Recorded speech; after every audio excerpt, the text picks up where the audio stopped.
So, Matt, can you talk a bit about how you've built a culture at your company to attract and retain the top talent? People love working for MJS, being with MJS, being a part of that family culture, having fun, having a name in the industry.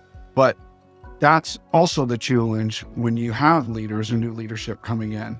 Who's fitting in? Do we have to make difficult changes and have difficult discussions? And for the most part, the A players want to stay. I think it's a little different now than, say, years ago. I do see us having some challenges retaining the A players. So we need to put that recipe and secret sauce to work by retaining the A players, but also elevating the A players. It's a combination of those things. Yeah, that's good. John, how have you seen that evolve in the last 5+ years that you've been working with MJS and the team? So it's interesting. This is a company that's been around for a long time, and Matt had mentioned this earlier. They never had a budget, right? So until we started working together, they never had an operating budget. They would track gross profit as their metric. Their key metric is gross profit. And so they do a really good job with that.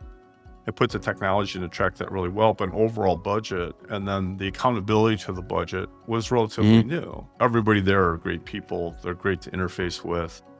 But as you start to put accountability in place and start to hold people accountable to things, that was a bit of a challenge for the organization. From the top of the organization down, where how do we now put standards in place for how we operate versus just kind of rolling the ball out and saying, all right, everybody go play ball. And so what you get is kind of varying levels of varying action that people would take in order to perform. But there wasn't a tremendous amount of consistency. So we've been working on that for 5 years. And quite honestly, I don't think it's exactly where we want it to be, but we're making progress on that kind of stuff.